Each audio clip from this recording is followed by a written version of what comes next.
Good afternoon. Welcome to the second installment of This is America, Anti-Blackness in the Latinx Community. My name is Joanne Corbin, and I am the Associate Dean of Academic Affairs for the School of Social Work. I am pleased to welcome you to this panel discussion. The University of Connecticut embraces diversity and cultivates leadership, integrity, and engaged and respectful citizenship among our students, faculty, and staff. This is America is a series that brings together UConn faculty, staff, alumni, and students to discuss and unpack systemic racism and examine the issues of social justice and human rights in our anti-racism work. It spotlights the individuals, the organizations, and movements fighting for justice and equality and against oppression and white supremacy. Please make sure to access the resource page associated with this series at ssw.uconn.edu/thisisamerica. The UConn School of Social Work stands together in staunch opposition to all forms of systemic racism and violence and is committed to the principles of diversity and inclusion for all. Recent events of racial violence, injustice, health, and economic disparities remind all of us of the need to stay engaged in learning and seeking to end systemic and structural inequalities. Today's webinar is the second event in celebration of Hispanic Heritage Month. The goal of this community conversation is to recognize and commit to thwarting the anti-Black sentiment that pervades the Hispanic community by sharing experiences and anti-racist strategies that can be used to eliminate anti-Blackness in personal interactions and in social work practice. The panelists will share their experiences and perspectives related to the theme of anti-Blackness and the forms of resistance they implement to reduce its destructive effects. During this event, our esteemed moderators will guide the conversation, ensuring that perspectives are historically and culturally grounded. The moderators for today's discussion are Abigail Jackson, Assistant Director of Alumni Relations, Law, and Social Work, David Reyes, Senior MSW student, and we are joined today by our distinguished panelists. They are Dr. Ann Marie Garran, Associate Professor with the School of Social Work, and Luz Burgos Lopez, Assistant Dean of Students. Today, we will have an insightful discussion as we learn about and reflect on the experience of anti-Black sentiment within the Latinx community. Please submit any questions that you might have for the panelists in the Q&A section, and they will be addressed later in the program. We are going to begin this program by having the moderators first introduce themselves, tell you a little bit about their backgrounds, and then the panelists will briefly share their backgrounds. And we will start with Ms. Abigail Jackson. Thank you. Thank you, Dr. Corbin. As you mentioned, my name is Abigail Jackson. I am the Assistant Director of Alumni Relations for the School of Social Work and the School of Law.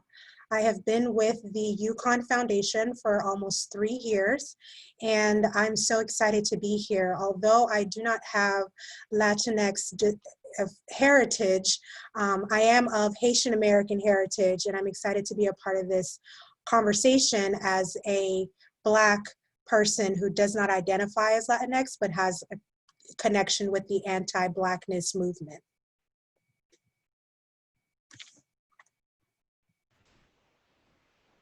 Hi everyone, I'm David from the School of Social Work. I'm a senior in the program. It's my second and final year, and I'm in the policy practice concentration. And I'm super excited to have this conversation as well. I'm also of Dominican descent, second generation Dominican. Passing it on to the panelists. Good afternoon, everybody. I'm Dr. Ann Marie Garran. I teach at the School of Social Work. I've been at the School of Social Work for 11 years now. The areas of my scholarship tend to focus on issues of racism in education and social work education in particular, and in facilitating and challenging and difficult conversations. I identify both as Black and as a Latina. And as we start to talk a little bit more, I will kind of unpack how I identify and why I don't identify as an Afro-Latina. Luz? Hi everyone, my name is Luz Burgos Lopez, pronouns she, her, hers, ella. I am a second-year doctoral student in the School of NEAG and also an assistant dean of student. My research focus and areas of interest involves looking at the ways that non-Black Latinx perpetuate anti-Blackness and make careers out of discussing Latinidad in a monolith, and how harmful that is to the research, but also to the information we're producing in a white supremacist context of education. I have been at UConn for almost 4 years and have worked in higher education for more than 10 years doing work with marginalized communities and advocating for marginalized students. My background is I am Puerto Rican, born on the island, but raised in Hartford, Connecticut. And so a lot of that informs how I view and shapes my conversation around unpacking anti-Blackness and doing this work and calling in other non-Black folks into this conversation, specifically within the Latinx community.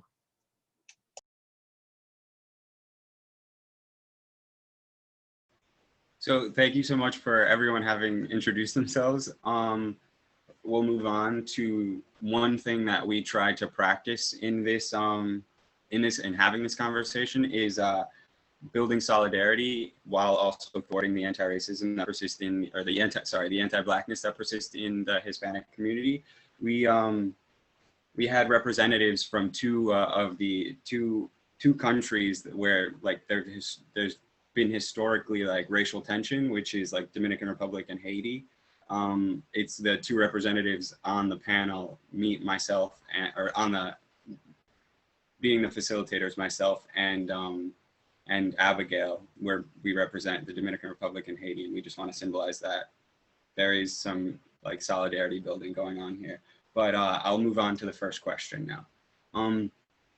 Hispanic Heritage Month directly sorry, just one quick thing. Hispanic Heritage Month directly refers to Spanish ancestry, which in turn refers to the colonialism and the racism that it was constructed upon. Should this time of recognition continue to be referred to as solely Hispanic Heritage Month?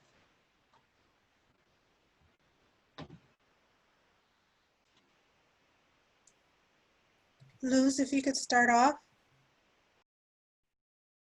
Yep. So I think for me, this journey has been interesting as a Puerto Rican. I don't know how Caribbean folks are very prideful people.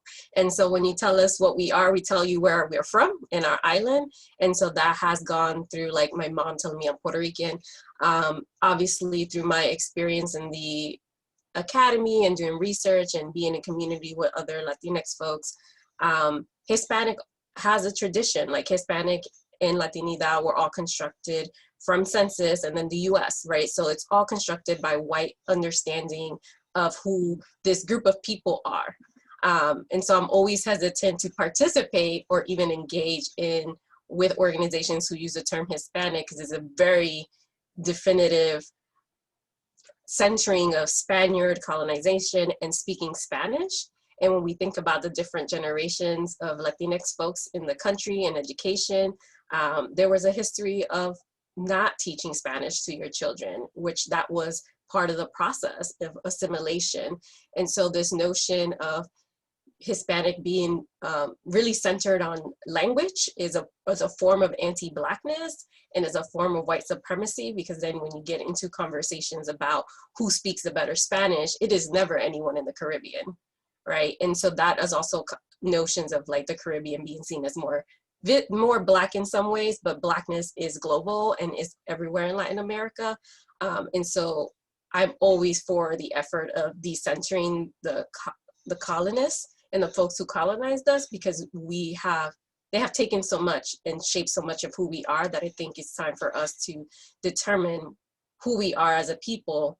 Well, when I say people, I mean like the big umbrella of folks who identify within Latinx categories, because I've also interacted with Haitian folks who do consider themselves Latinx because of the historical context, right? And so I think that question really is rooted in our own understanding of who gets to be Latino and who doesn't around like anti-Blackness. But I'll leave it there and pass it to you.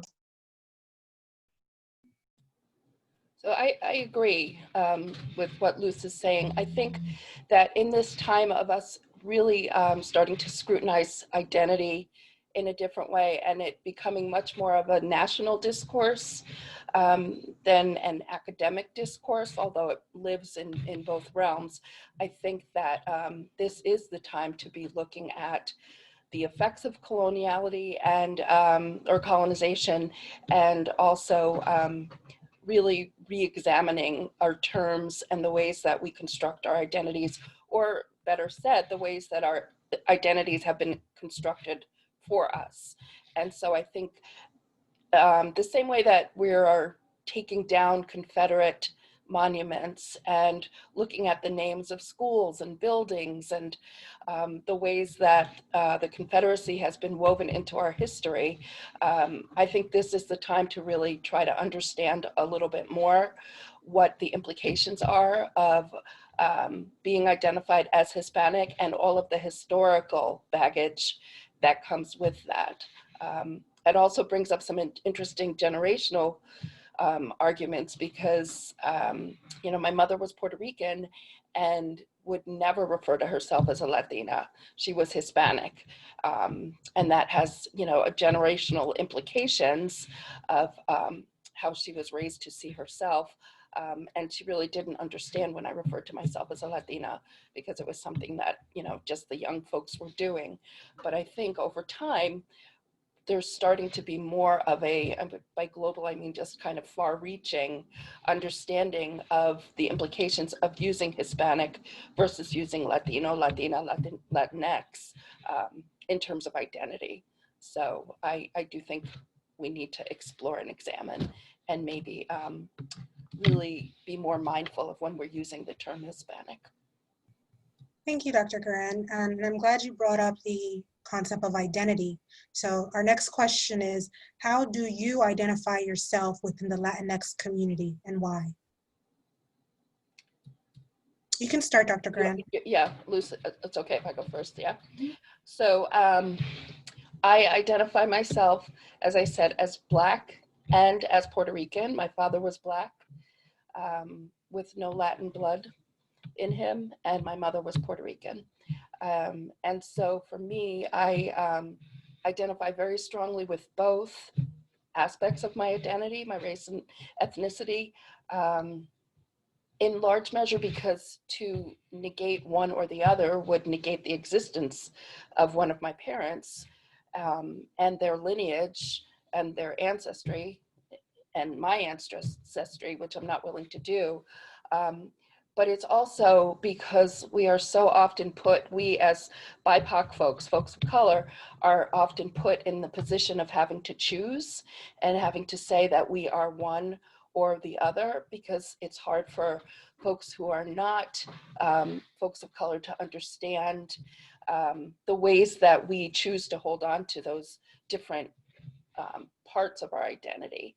I think because in some ways, as white folks slowly came to the United States, so often they had so much to lose and they had to give up their identity. They had to give up their language. They had to oftentimes give up their traditions and their culture. And for me, that's not something I was ever willing to do or am ever willing to do. So I do see myself as a Black woman. I also see myself as a Puerto Rican woman. And those identities for me are co-occurring. You mentioned earlier that you do not identify as an Afro-Latina. I know a lot of people in your position would. Mm-hmm. Why is it that you don't identify as Afro-Latina? I think if I identified as Afro-Latina, for me, that would still be negating the existence of my paternal lineage, because Afro-Latina, as I define it and as I see it, really would be more limiting myself to being a Latina of African descent through the African diaspora through Puerto Rico. So still would really be excluding my father's side of the family where I identify strongly as Black. And so to make sure that those two parts of my identity are not being dismissed or being smushed together, for lack of a better word, I clearly make sure that I do not identify as Afro-Latina, knowing full well that I embrace being a Black woman and I embrace being a Latina, but I just don't want to put those two together at the risk of losing part of my identity, actually. Okay. Luz, how about you? So I want to feed off what Dr. Garran said in terms of like the importance of that differences, right, with Afro-Latinos and being Black and Latinx, and what does that mean? And we've seen some of that when folks are like, oh, we have the first Afro-Latinx person, but they're really bicultural. And so how does that also perpetuate this notion that Latinidad looks a very particular way, or we make sense of Latinidad through the US gaze, like a white US lens, right? And dismissing that Blackness has existed historically in all of the Americas, not just in the US. And the majority of enslaved folks ended up in Latin America. A small percentage, I always forget the percentage, ended up in the US. And so there's this notion that people want to clump. I think part of, in my experience, part of whiteness and the white academy is to simplify the complexity of humans, especially simplifying folks that are the other, because it's easier to consume folks, it's easier to make sense of them through the lens of not having those experiences. And so for us to make that distinction is important, because there are Afro-descendant Latinx who are experiencing anti-Blackness and trauma in very distinct ways. And till this day, historically, especially when we talk about Brazil, the high rate of Black folks being murdered, similar to the US, right? And so there's just this notion that it somehow it's just a US thing, when we know, at least I'll speak for myself, anti-Blackness is global and the violence against Black people is global. And so I think like that's important. And for me as a non-Black Puerto Rican, which is not always how I used to identify, because similar to what Dr. Garran shared about like her mom being like, no, I'm Hispanic. Whenever I said anything, she was like, no, you're just Puerto Rican. And that was it, right? And so this notion of being Puerto Rican, but not racializing it is still continuing. But we're quick to say we're made up of three bloods, Taino, Spaniard, and African. Mm-hmm. African is always last in the description. Everywhere you go, we turn Blackness into this folkloric type of thing, talk about it in bomba and talk about it in art, but it's never really talked about, elevated to the point of intellectual, like property, history, and contributions. Similar ways that we see Blackness being used in the US by white folks. So for me, it has been very important to name, yes, I'm a woman of color, but I also know that folks that look like me have caused harm, and I myself might have caused harm to Black folks and Black ancestry Latinx folks. And so to me, it's important when I'm in a space with other folks of color to name that I'm, either a white Puerto Rican, which I know there's lots of Puerto Ricans who have like that reaction, like, no, I'm not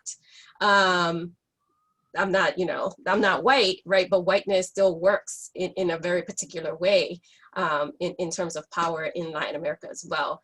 And so I really have to sit with that. And we'll get more into like what that means. But so for me, being a non-Black Puerto Rican being the center of it, but also then racially identifying as Black on the census and on things. I'm not a Black woman. And I say that to everyone. I was like, racially identify as Black, my politics are Black, but I'm not a Black woman. So if spaces exist and it says for Black women, I'm not there, because that's not my lived experience and that's not how the world treats me, right? They see me as a light skin or white or ambiguous Puerto Rican, short Puerto Rican. So there's an entry that I get that my peers who are darker than me, or really who are read as Black, because mestizos usually are welcome, who are read as Black that they don't get compared to me. So that's something that like I've been pushing other non-Black Latinx folks to really sit with, because folks are quick to claim Blackness when we're being called to be held accountable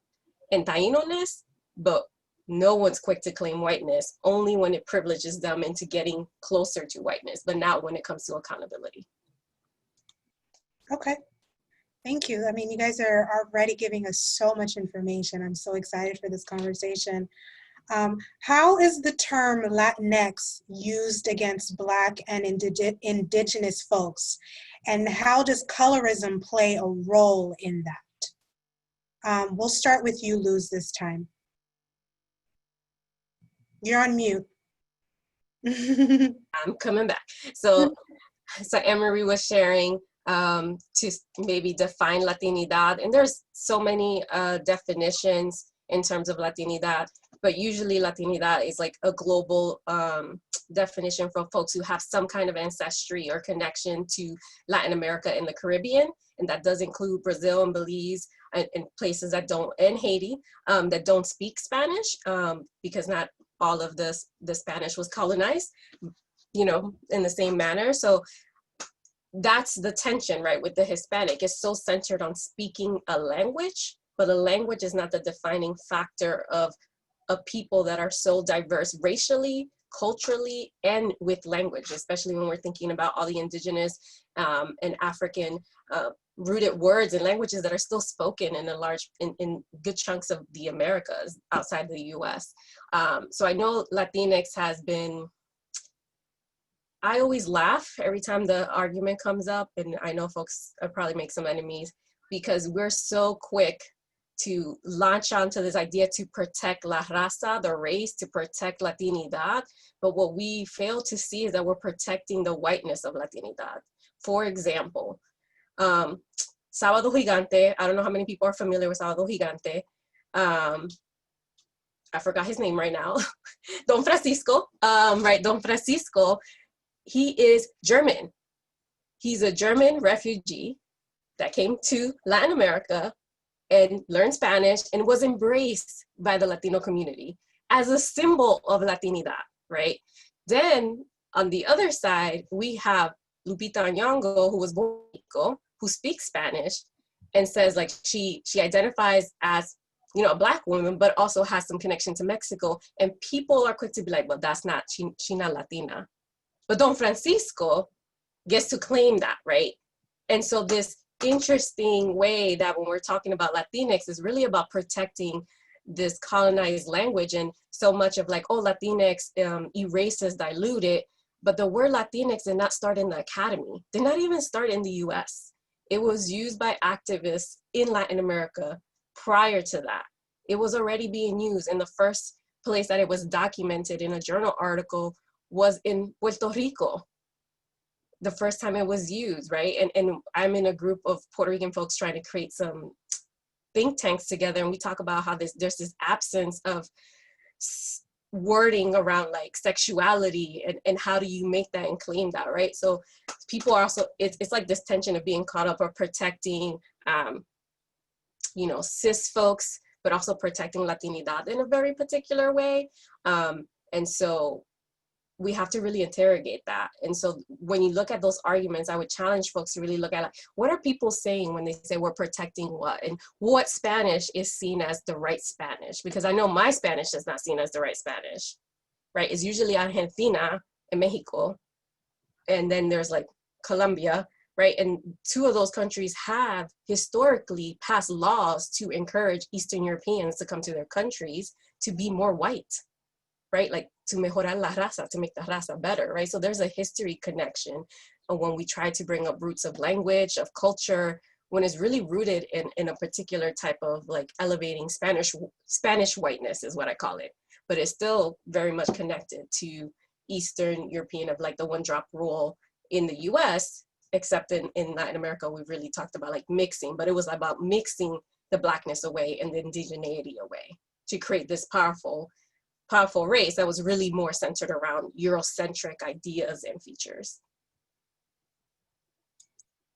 Thank you, Luz. Dr. Garran? Okay, so I forgot the original question, but I can certainly follow up on. Would you like me to ask it again? Yeah, could you? I also have some things Sure. to say about what Luz was just saying, but go ahead.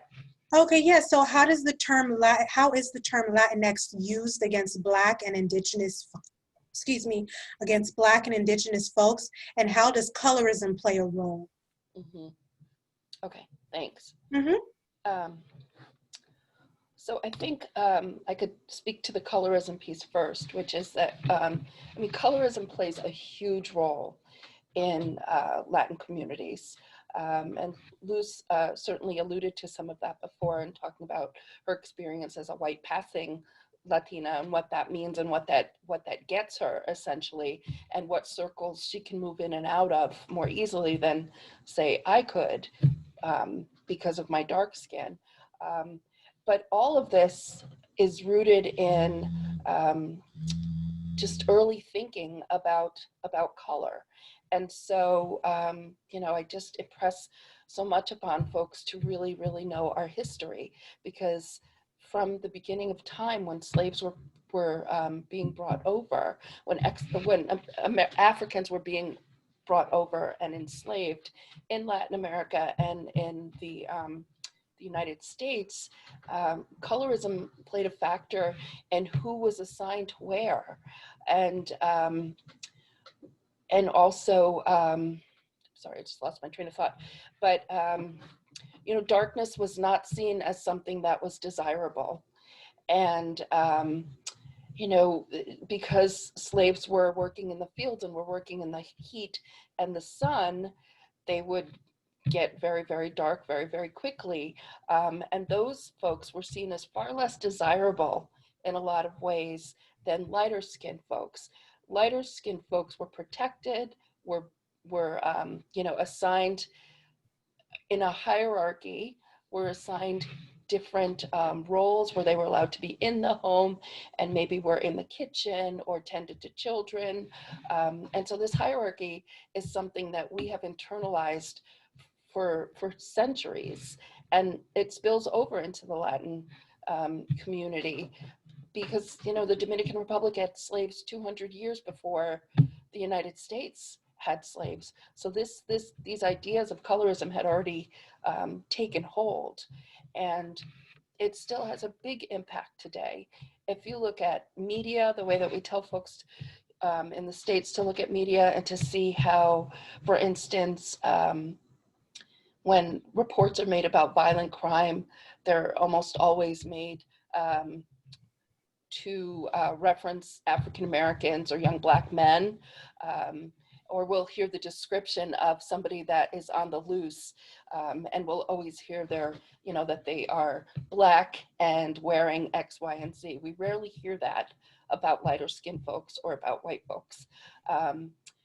So there are ways that we weaponize color, and that has deep, deep roots in the country and in this part of the world. And you can see it in, certainly families. There are many, many Latin families, even today, who, if they are more light-skinned, the kids are very clear that they are not to bring home a partner, boyfriend, girlfriend, whatever, that is dark, that they want to keep the family light skin. They want to keep that generationally, that you don't dare bring home somebody who's darker than anybody in your family, anybody who's in good standing in the family. On television shows, novelas, you'll see that you rarely do see dark-skinned people in novelas, but if you do, you can be rest assured that they are the domestics. They are the ones who are portrayed as being silly or not having much of a brain. They're the ones who are either zany or always getting into trouble, having to be rescued, are inarticulate. They are, made to speak Spanish that is not correct grammatically.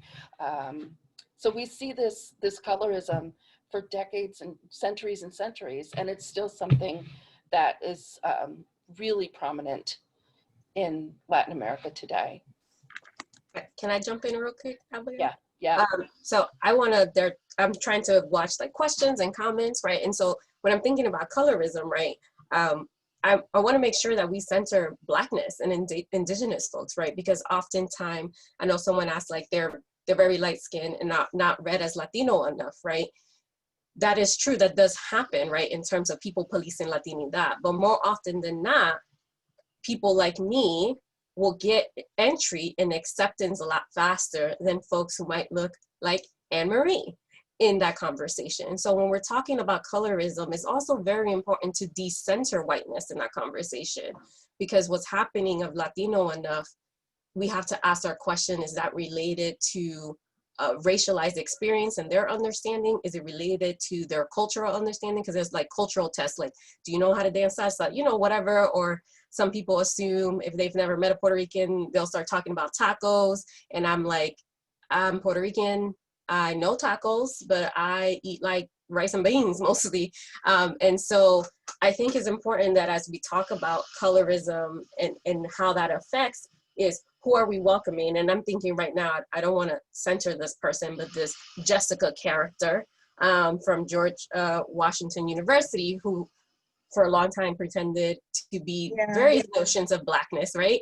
And then landed on Afro-Puerto Rican and Afro-Boricua, and people were like, yes. And I'm saying people, and I mean like in the academy, and how quick people were to embrace her, at least portrayal and characterization of Puerto Rican Blackness.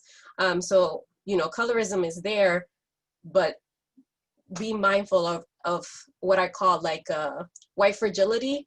Non-Black Latinos, we can practice white fragility. And so like, are we hurt because we think our oppressions are being dismissed? I know I've struggled and I've been through a lot and I've worked hard, but I also recognize that I've been given opportunities because I'm not Black. That doesn't mean I negate the hard work. That means, what do I do with the power I have now? And how do I center Blackness? And how do I call in folks who are causing harm? So like thinking about workplaces and social places, we'll get more into that later about some things that I've done and we've talked about, but that's important. And the other piece is Francis shared about like friends who have history in European countries, but were born in Latin American countries and don't identify as Latinx or BIPOC. And so I think personally of Latinidad as like, you have a historical lineage of a people and a history to a land.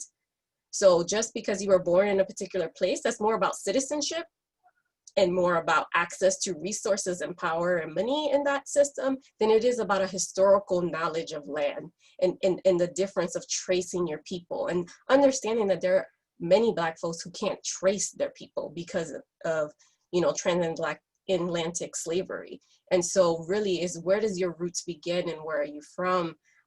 Gets complicated, but I think it's important to recognize if your people and, you know, your history is not rooted in that space, then how do you make sure you not center yourself in that conversation is important.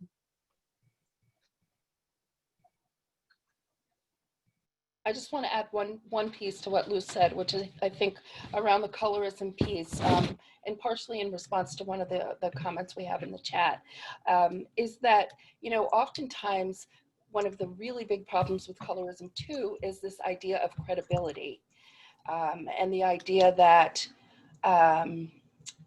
Luz might, in many circles, will be far more palatable than I, but in other circles won't be at all, because she's far too light to really understand the experience of Latinas and the experience of people of color, right? And so there's that credibility piece too that, pardon me, that oftentimes gets played out. And I just wanted to draw attention to that, because we often think of it only going in one direction, but it's really bi-directional. Luz being here today, speaking about the experiences of Latinx folks and anti-Blackness, she's, you know, I don't want to say qualified to do that, but the fact that she's a light-skinned Latina, that comes with some responsibility, but it doesn't mean that she has no credibility at the same time. And I think that oftentimes we want to hear the stories from somebody who, in our minds, looks the most like they belong to that identity group. And we sell a lot of people short, and that's another form of profiling in a way. So I just wanted to put that out there as well.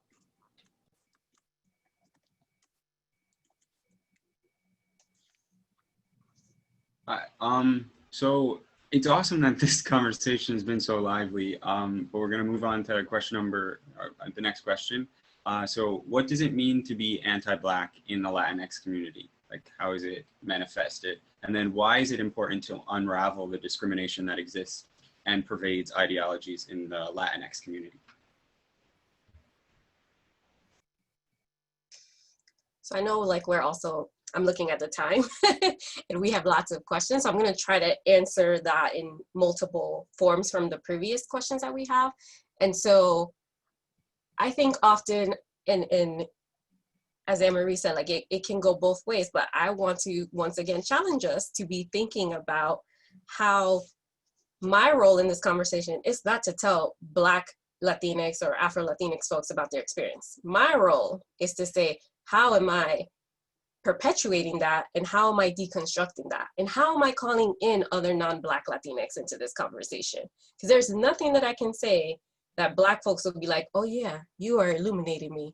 No, absolutely nothing about their experience, right? We are all experts in our experience, and that is true, but I am not here to be an expert on the Black experience, let alone try to speak for that. So I think what I say that to say is that often, even myself in my own journey, I really thought about like, oh, like I haven't been like overtly anti-Black, right? Because it's just been part of the culture. So I don't have those overt examples until recently when my mom started, like, for lack of academic terminology, popping off and saying some anti-Black things, and we would get into fights, and like to the point that I was like, I'm gonna make a book on your racist behind. I don't know yet. I'm still debating it because some people might need it. So part of what I had to do is really sit down with the fact that, like, yes, I watched the novelas. I did notice that the leads were like blonde and blue eyes. And to me, I was like, I had no questions that they were Latino because they spoke Spanish, right? And then being young and be like, oh, there's a Black person or an Indian person, but they're like taking care of people. Okay, I guess they're like enslaved. So I didn't have the terminology to make sense of it. But if you look at the way you were raised in a particular Latinx culture, and I can just speak for my Puerto Rican upbringing, the absence of Blackness is an act of anti-Blackness, right? So there's no conversation or inclusion of that being part of the narrative because the centering is on us and looking a very particular way. So I really had to sit down with that to reflect on that. That was a form that my mom perpetuated, anti-Blackness. And also when we think about Puerto Rico and the notion of the Jibaro, which is known as like the people that like live in the mountains and the farms, and the Jibaro is framed around whiteness. And historically, if you saw a Black person in Puerto Rico and called them a Jibaro, they would be like, no. But the Jibaro is this like image that we have to represent this like romanticized notion of Puerto Rico being in the country and fruits and land. But that label was never given access to Black folks on the island, right? So even the things that we celebrate Puerto Rico for are still rooted and framed in whiteness and uplifting that. And even when we talk about like Tainos, like we first talk about Tainos beyond like any of the African like histories. If you look at a lot of the monuments in Puerto Rico, most of the monuments of Black folks are in chains, on their knees, or bowing down to some white colonizer. But all of the monuments with indigenous folks, particularly the Tainos, are all upstanding, right, in the same frame as Spaniards, right? So even when we're not getting messages, we are seeing it. The same thing in Ponce. If you look at the architecture, it's all European influence. There was money spent to make that town look more European, to uplift and center that culture so that we can get more Europeans to come and Spaniards to come to the island, right? So those you have to think about it more. And it's kind of like, it's interesting when I talk to non-Black Latinx, it's like, the same way you talk and come for trying to hold white people accountable, you have to hold yourself accountable. Just because you're not wearing the KKK hat and you're not Blue Lives Matter doesn't mean you're not perpetuating. And so an example that I think about a lot was my own, when I was starting doing like work around diversity and inclusion, people be like, what do you think about diversity and inclusion? And I was like, oh, it's very black and white, it's a binary, and we need to expand it because there's all these other people in here. And so, yes, and that's still decentering the fact that the way we view race is about your proximity to whiteness and your proximity to blackness. Yes, some of us are, you know, Latinx, which is not a race, right? There are only two races, and some of us are Asian, some of us are indigenous and First Nation folks, but how the world around you, specifically white folks, make sense of your body is always in a spectrum of your, you know, your closeness or your affinity to whiteness and your affinity to blackness. And so by me saying like, oh, we need to really diversify, I was really watering down the conversation around like, how do we hold people accountable for anti-Black ideology and decentering whiteness? And so I would never answer the question like that now. And before, when I wouldn't, when people would challenge me about like, oh, like, I wouldn't read you as blah, blah, blah, I used to get defensive. And I had to like sit back with it and be like, well, if you don't read me as that, there might be places where I'm not read like that either. So I'm read more as someone with more privileges. And so how do I make sense of that? That does not dismiss my struggles, but I do need to sit with it. I'm also thinking of, there's still blackface in Latin America and Puerto Rico too. So like those things are happening. We just have to accept, are we even having the conversation with our family, or do we let it pass? Or even the notion that I know Ann Marie and I talked about, like anti-Blackness in Latino culture. And then there's anti-Blackness that is thrown upon Black folks from the US, like African American. Like when you come in and be like, no, that's different. Like African American is always listed as the bottom of Blackness when we think about exceptionalism. And so, and Ann Marie, we talked a little bit, so maybe she can add on to her experiences, like when folks saw her and realized like, oh, you're also Puerto Rican, like it made her exotic.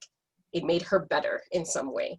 And how that also plays into ways that we accept Blackness and perpetuate anti-Blackness in different ways in our community. I'll leave it there. Dr. Garran? Yeah, so I have a couple things. Yes, I think I'll start with the piece that Luz just said around kind of how people have a hard time managing and holding multiple identities. And oftentimes, yes, I am seen so much more, you know, I'm exoticized in a way when people learn that I'm not only Black, but I'm also Puerto Rican. And somehow in lots of circles, my stock goes up. But you know, what's also really interesting is that oftentimes with that, my stock going up, that has to be systemic in some way, because I oftentimes will have Black folks, when they find out I'm Puerto Rican, really pull away from me, as if now I'm trying to play a game, or I'm trying to push one identity that is generally more palatable than being Black, that I'm not seen as Black as I had been before I revealed the fact that I am in fact Black and Puerto Rican. So it's an interesting dynamic, but it really does again speak to kind of this hierarchy of identities and you know, how I was seen as one thing when I was perceived as only Black, and I was seen as something completely different. And you know, am invited into more circles when I'm also seen as Puerto Rican. So that is, you know, kind of an odd twist, but I think it makes sense in terms of thinking about how we've internalized what Blackness means and what it means to be a Latino in this country. The other piece that I just wanted to talk to a little bit was the idea when Lucy were talking about decentering whiteness. And just again, in response to the question of why is it so important to kind of unravel you know, the discrimination that exists. I think part of it is that we have to know our history. and we have to learn history. Again, I know I keep going on this point, but it's something that I think now more than ever is so critically important, as each day and each week we're learning new things about, again, the monuments, or about the meanings of certain spaces in particular towns. And some of that is because we have to look at who's controlling the narrative and who's controlling what we learn about history, and whose history is being presented and whose history is not being presented. And so if we are not given equal weight to different people's experiences, then those of us who are marginalized will internalize negative perceptions of ourselves. And so while yes, it's critically important to have like these statues that have Taino Indians as very, very, proud and representing them, it is, as Luz said, also important to look at why the statues of Blacks and African Americans are always in chains and enslaved, and what that means in terms of the decisions that were made to purport that as important. But how then can we teach our history so that we can teach folks that that's not the only way that we should be represented? Again, the same way that we see some of the statues today that are being brought down that are horrible. Some of the statues, the images that some of the statues are portraying, and that we have driven by, walked by, sat and picnicked by for decades. The depictions of folks of color and how they might be involved in these things is absolutely hideous. So if more of us knew our history, and if more of us were really, really kind of organizing and active and involved in pushing forth that history, I think we could kind of really debunk some of the negative internalizations that we've had. And that starts from very early. It starts from looking at school curriculums to see what is included and who's not included, to see what books are being used and what books are not being used, and whose stories are being told and whose stories are not being told. It means trying to get an understanding of how different events are depicted, right? So how are we talking about Thanksgiving? How are we talking about Columbus Day versus Indigenous Peoples Day? How are we talking about some of these really critical events? And are we, finding allies to come together and to be able to go in and kind of turn some of those ideas on their end? I think that that's a really important piece that we have to just commit to taking on. Yeah, that's it. Thank you, Dr. Garran. So I'm going to ask you all one more question before we move into the Q&A portion. How does your identity influence your position and your role in this conversation? And tell us a little bit about the work that you're doing in the anti-Blackness space. We'll start off with you, Luz, and if you could please keep your answer to at least 2 minutes.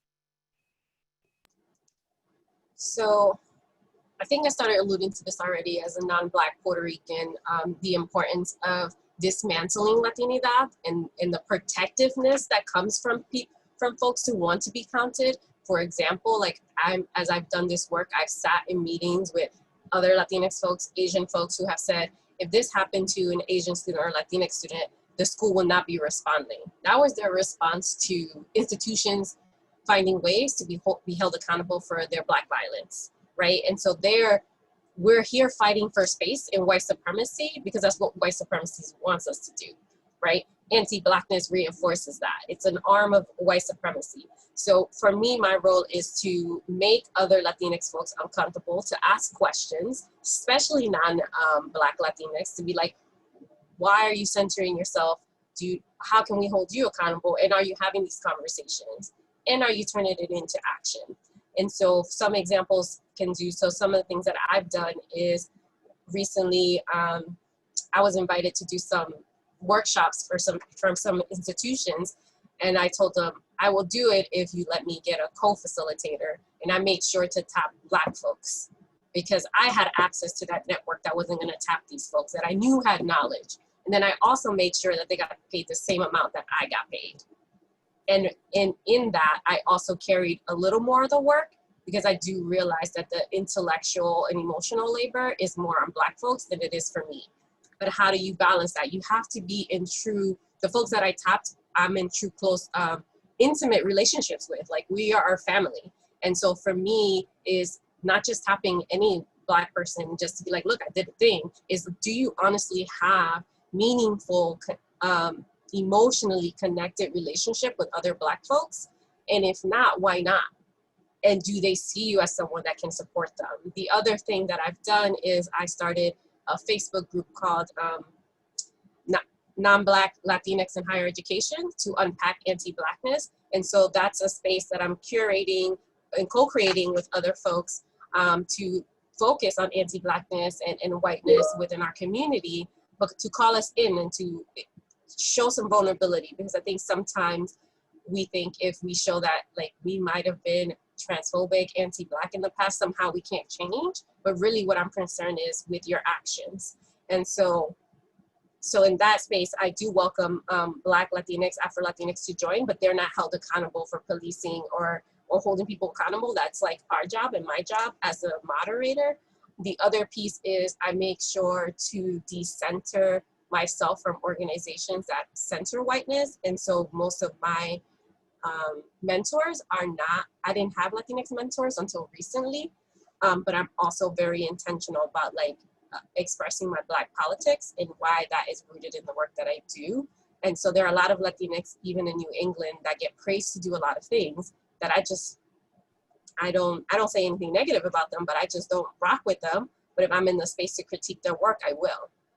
And so I think that's read differently from me than it is from Black Latinx or Afro-Latinx. So I always take the opportunity to name anti-Blackness, even when everyone's like, Luz, we're not talking about that. I was like, it's all connected to me. So that's my place. Dr. Garran?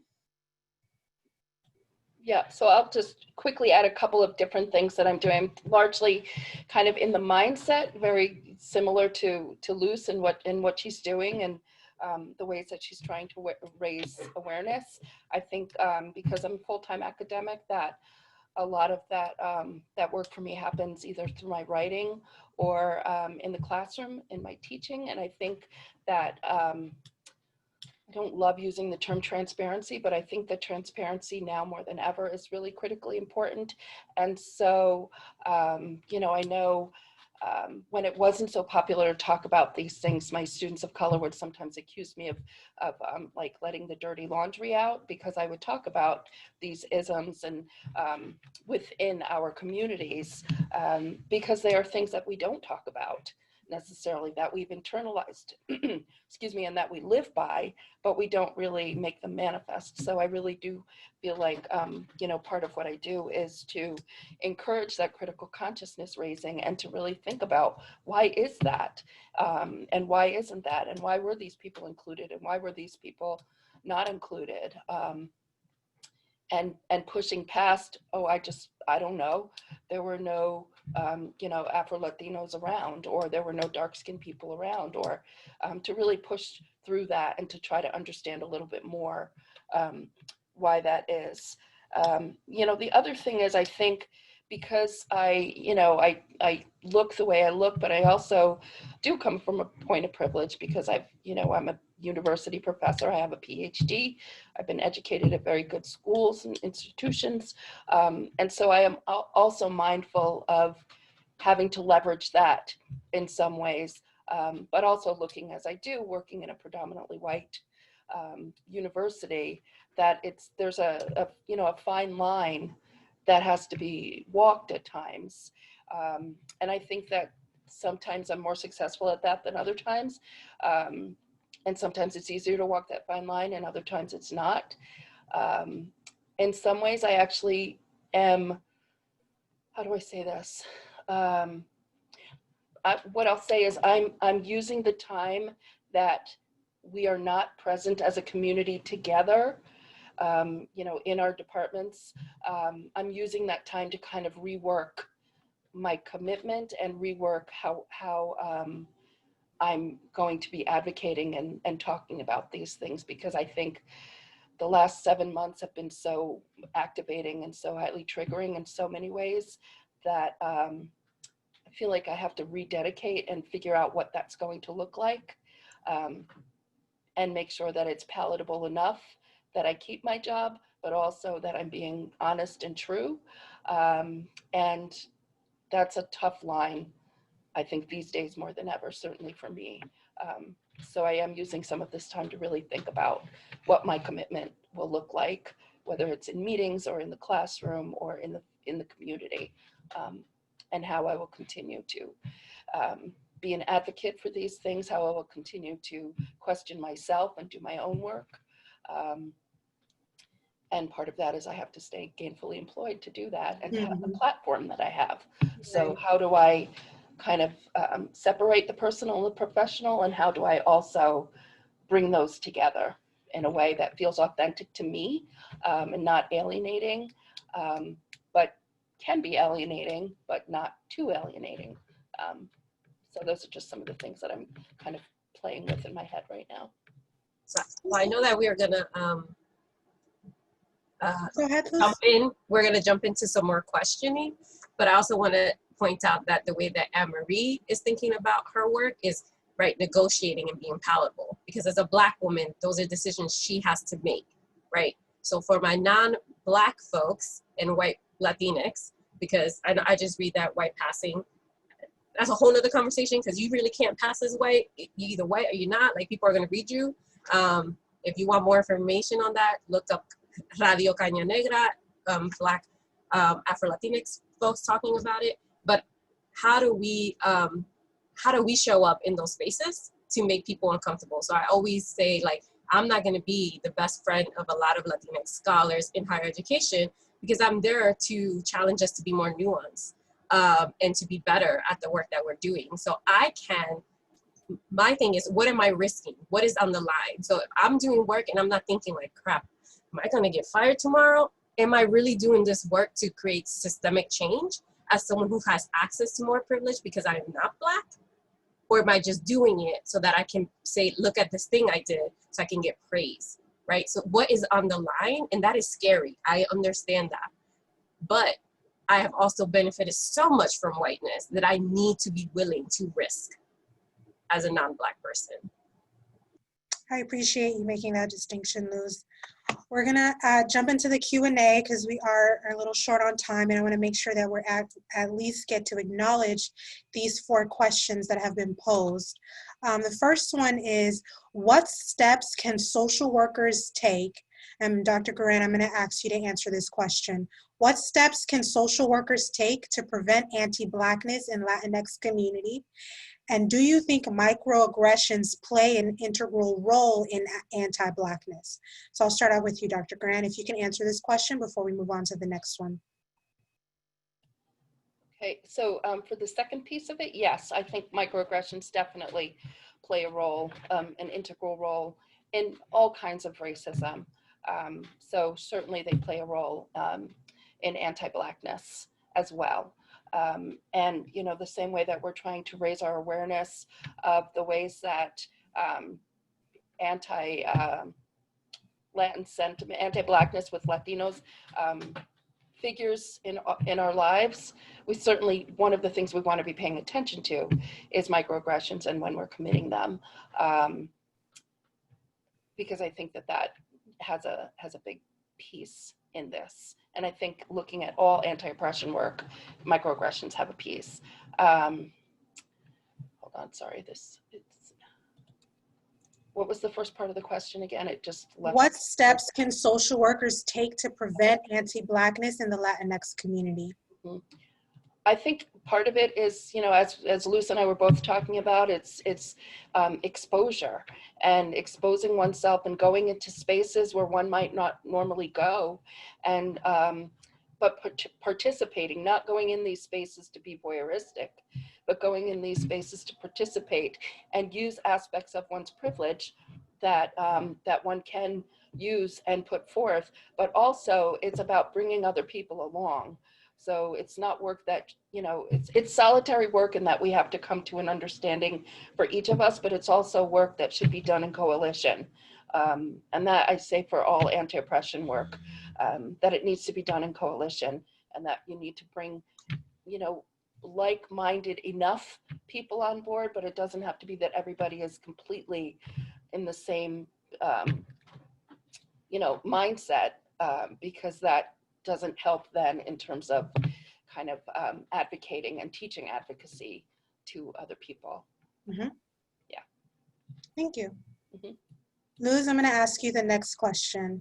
I have seen backlash using Latinx as it negates the gender of the word Latino, which is a quality of Spanish. I understand that the use of the X is to be more inclusive. What is the discourse around this, and what do you think about it? Luz? So in an effort not to be repetitive, so I named a little bit about the history of it. With this, I would just add, I would really ask us, what is our commitment to this notion of language? And is language the only thing that defines you, right? As someone who was first Spanish speaking, and now I predominantly speak English, that accent is gone. And so sometimes in places I do feel like an imposter, and that's like notion of me policing my own Puerto Ricanness and Latinidad because of what white people have projected on me and what other Latinx folks have accepted to equal Latinidad. So I would just ask us to really sit with, yes, it is about inclusion around gender, but the arguments are never about gender. It's always about protecting the language, and that is rooted in Spain, in Spanish. So if we think about our original peoples of all of our ancestral lands, they did not speak Spanish. So what are we really arguing for and engaging in? So I would just put that out there in terms of that. Would you like to add anything, Dr. Garran? No, I think that encapsulates, because we did talk about it a little bit before, so I think that's fine.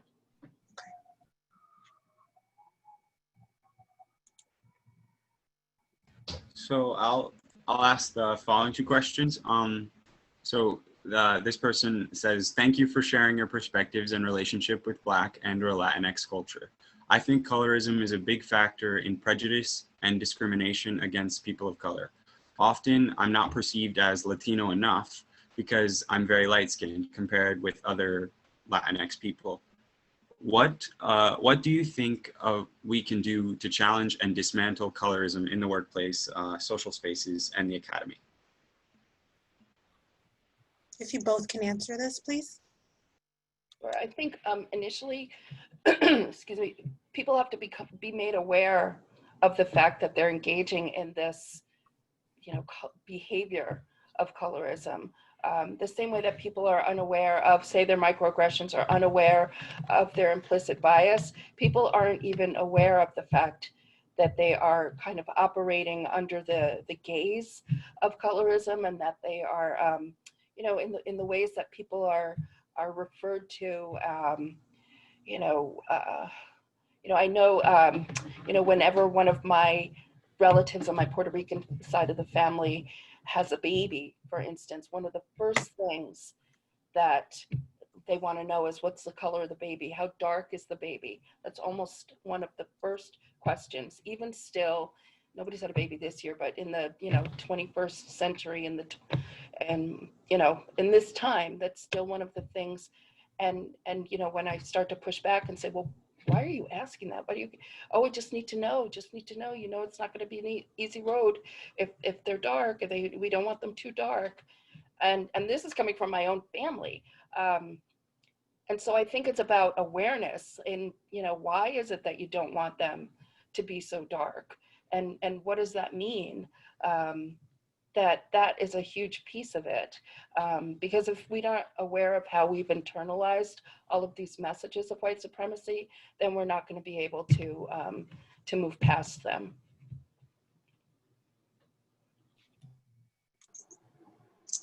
And so I will just add that, like, one of the ways that colorism comes into play is if you look at organizations. And so one of the things that I challenge us to do and be active in is, if you're Latinx and are involved in an organization and you're like, this is a Latino symposium, and everyone looks peach color or white, you have to ask yourself, not only is anti-Blackness playing a role, so is colorism, and so is whiteness, right? And so what do we do to create spaces where Latinx folks from all racial identities, Indigenous and Black, feel welcome?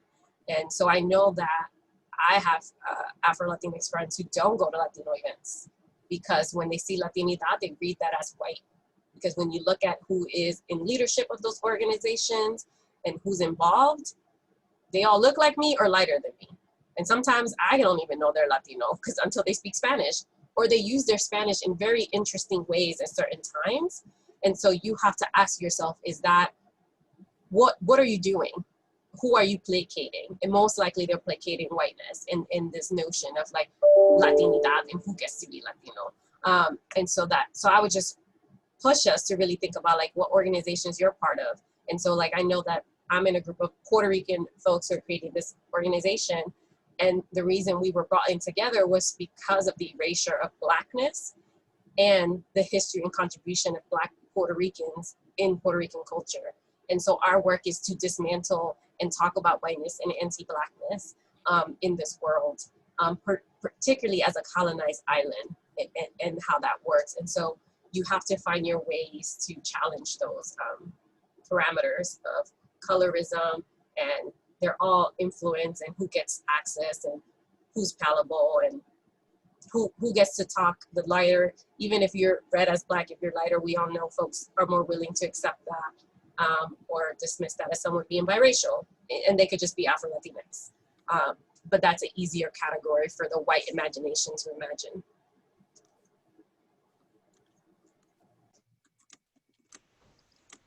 Thank you. Thanks so much for really being super thoughtful in your responses.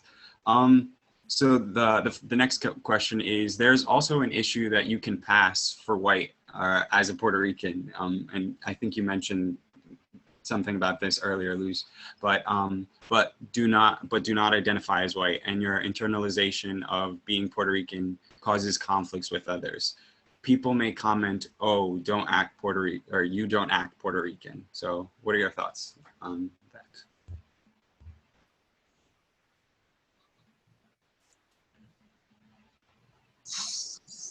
The layers, right?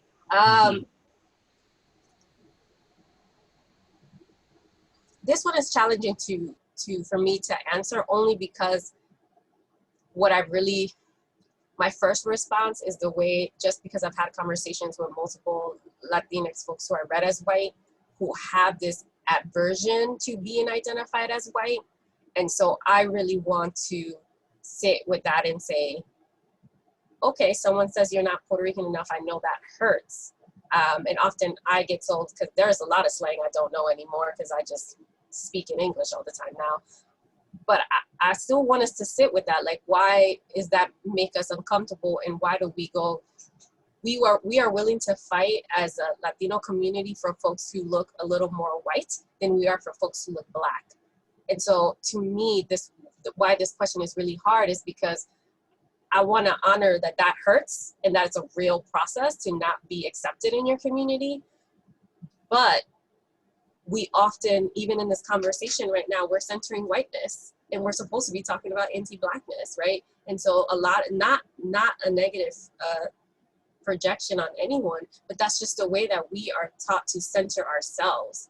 And so even in this conversation about Black experience and our accountability as non-Black folks, we're still asking questions about how to make sense of white Latinx people in this conversation who are not being given the Latino title, when those folks are more likely than not eventually be given those titles before a Black person.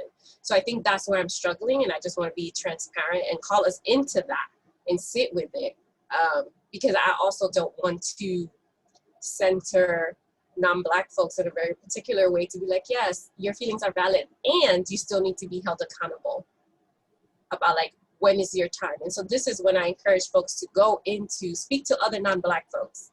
When it's a conversation about non-Black Latinx, find you a group of folks. Like most of my close circle is Black.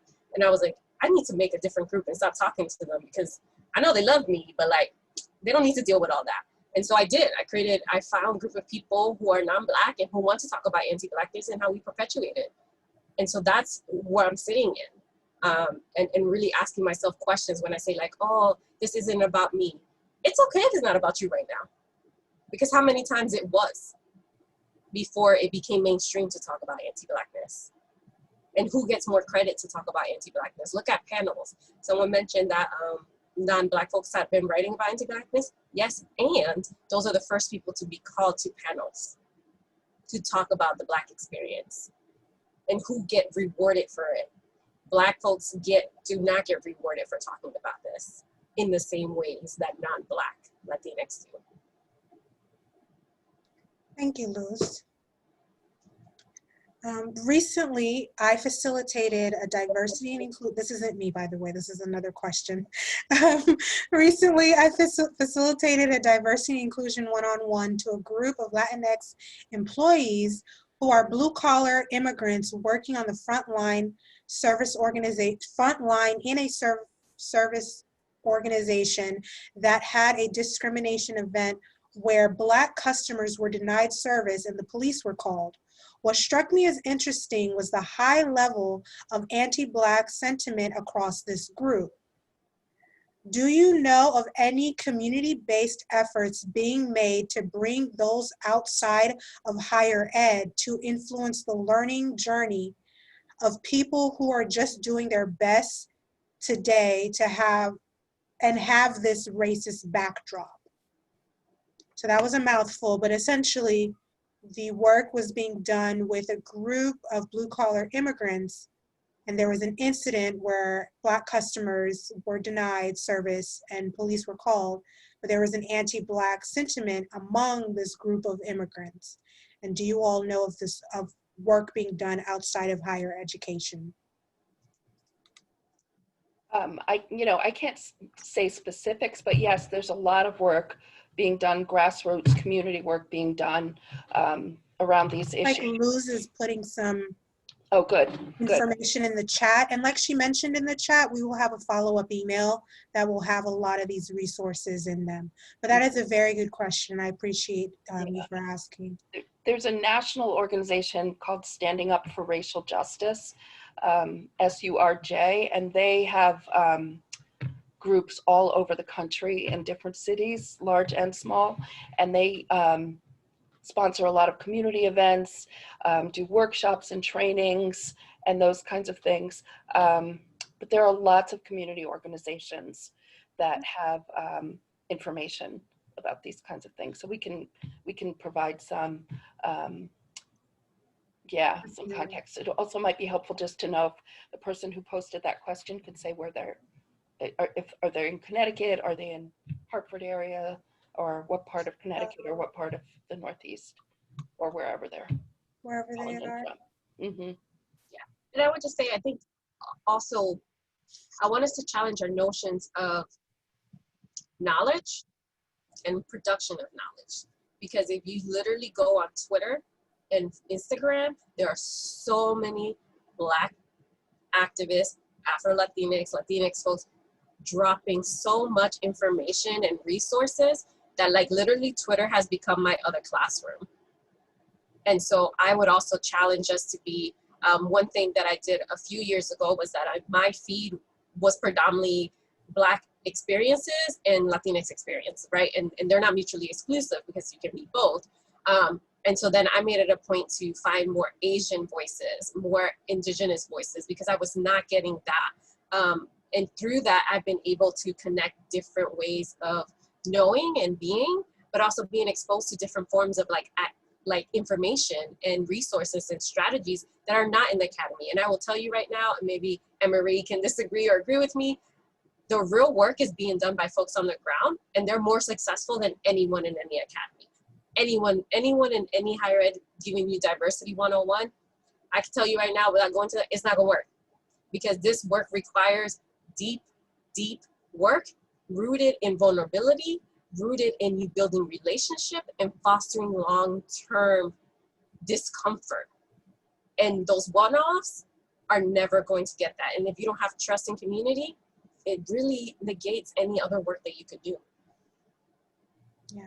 I second that. It's lifelong learning. This is a commitment. It's a commitment to making a change personally. It's a commitment to making change professionally.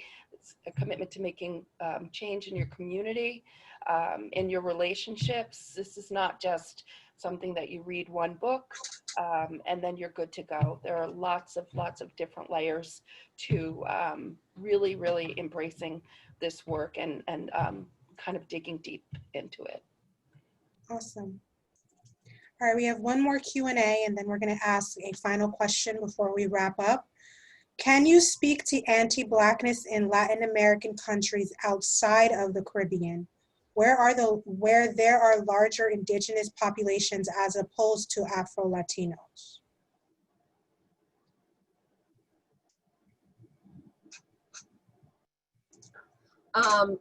So I do have some information. Obviously, I'm always like, there's no expert, and I'm no expert in anyone's experience but my own. But we do know, like I shared earlier, like Argentina and Colombia have laws that pass to make it more white. But there are also places like Peru and Chile who have also made sure to attack indigenous folks. Same thing with Brazil and the Amazon forest, right? So we have to look at the policies that are designed to make Spanish the language that everyone has to speak to have access to resources, who can get jobs, who has education, right?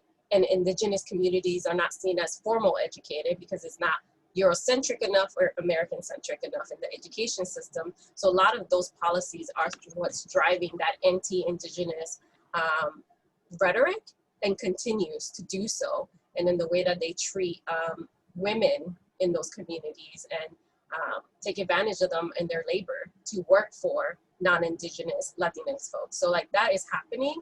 I know that it exists. I can't drop like all the information. I just know pieces, but I think those is important to acknowledge that they're interconnected, because when it's not indigenous people, it's about Blackness. And so usually the policies and procedures affect both, but how they're enacted show up differently in terms of land, because at least with indigenous folks, there's this notion that in some places in Latin America, they own that land.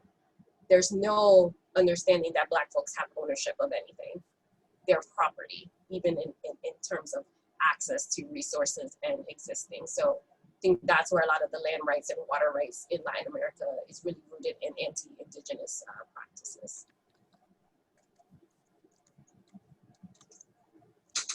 Did you have anything you wanted to add, No, Dr. I think Luz said the 2 or 3 things that I was going to add. So Okay.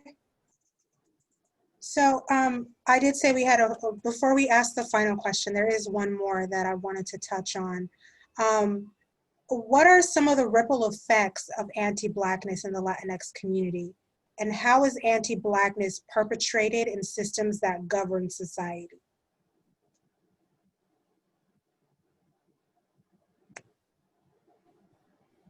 Anne Marie? yeah, well, I think in terms of how governed society is just that. It's who's in control of governing. And I think that, you know, certainly we don't have to go far to see so many events of where anti-Blackness is, seems like the rule rather than the exception, so to speak. And so, you know, it's always about who's in power, who has political power, who has economic power, financial power, and also who's making the decisions about who's included in the club and who's not included in the club, who's in and who's out. And as long as those balances are not challenged, they're not balances. As long as those inequities are not challenged and that imbalance is not challenged, I think that this, you know, the system as it is will continue to be perpetuated. And the first part again, I don't remember the first part. The ripple effects Ripple effects. of anti-Blackness in the Latinx community.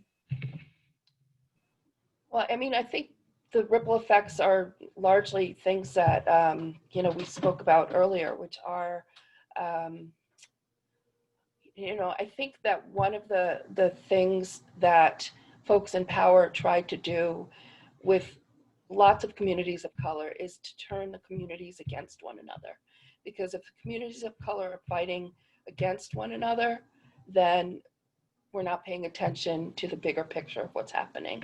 And so I think some of the ripple effects of colorism, of language and lack of language, of not working together, of segregated communities, segregated schools, all of that, I think, you know, we see the ripple effects in terms of not working in coalition with one another and still, you know, having this hierarchy of darker skin, no matter what, being the most dangerous, the most unpalatable, the most, excuse me, undesirable.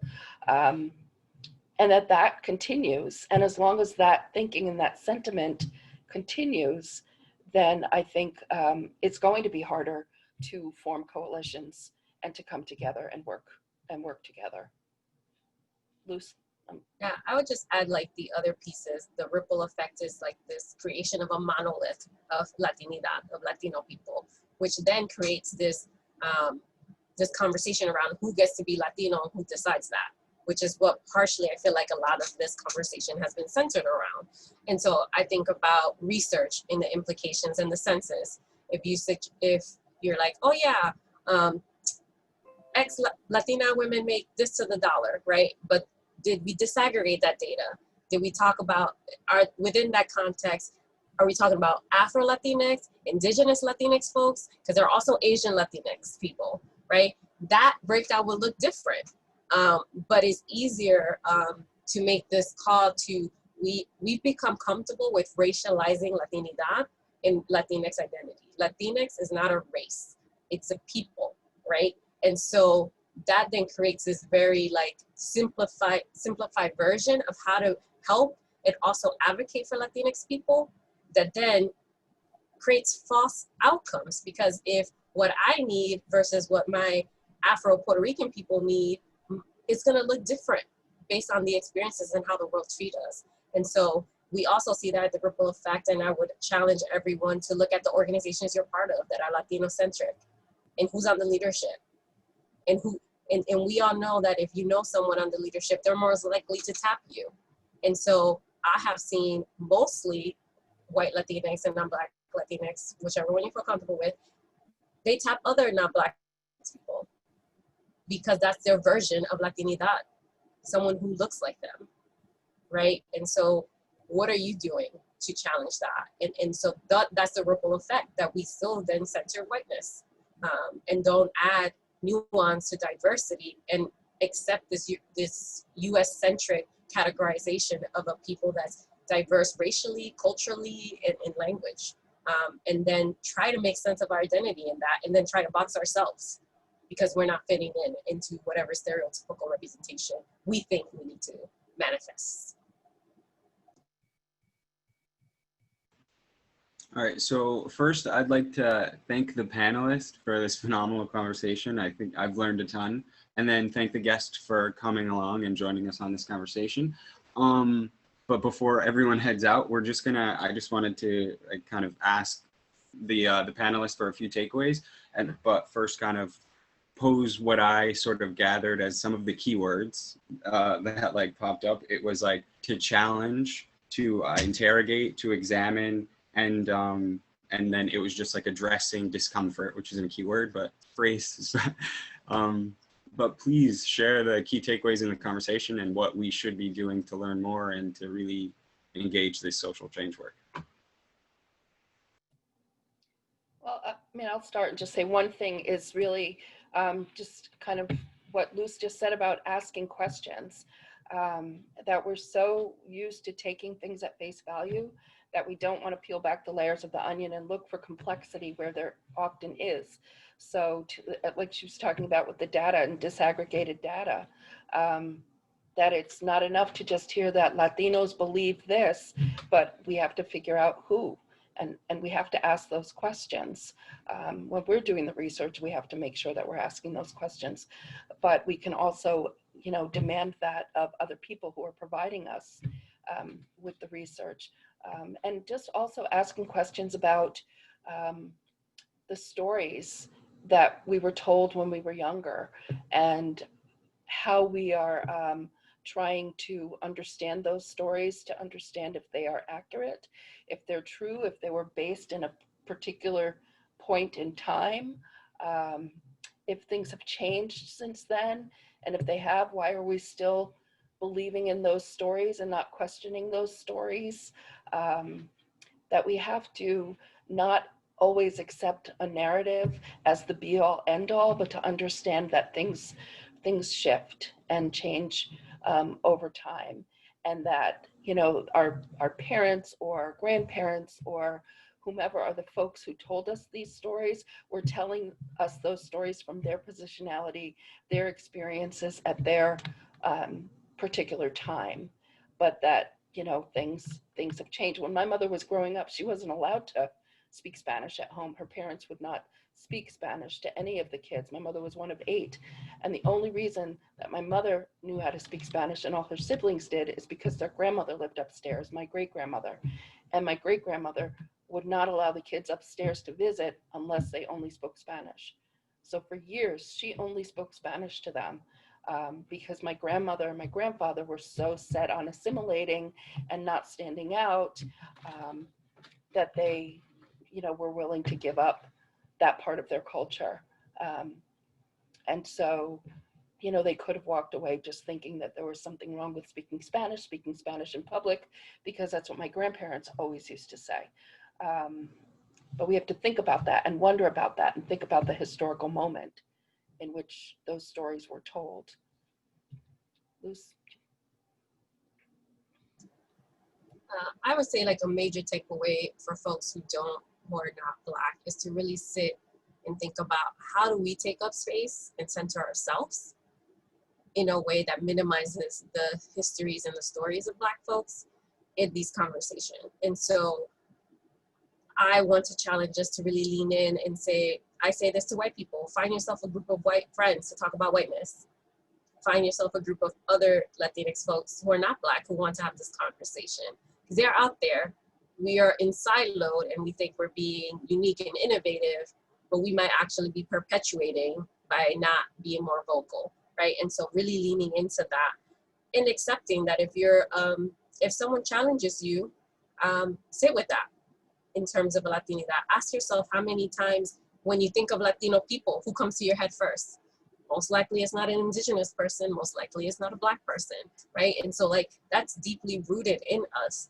Doesn't mean we can't be better and do the work. It just means that it's a work in progress. And just because you're not out here yelling anti-Black sentiments, doesn't mean that you're not perpetuating. So silence and accepting and believing that you worked hard. Like I said, I worked hard, but I also know it's not just because I worked hard that I got to where I'm at. And that's okay. And the question is, what are you doing with that? What are you doing with that platform that you have? And are you engaging? And are you welcoming folks to challenge you in those notions of what it means to be in that space? But I would just say, read, get to know your history, and connect with folks. And don't do this work alone. That's what I would say, number one. Do it in community, because if you do it alone, the world is awful and horrible. So do it in community with folks who you deeply love and care for, who will hold you accountable with that same kind of deep love and appreciation. Well, thank you, Dr. Garran and Luz, and thank you everyone for joining us again.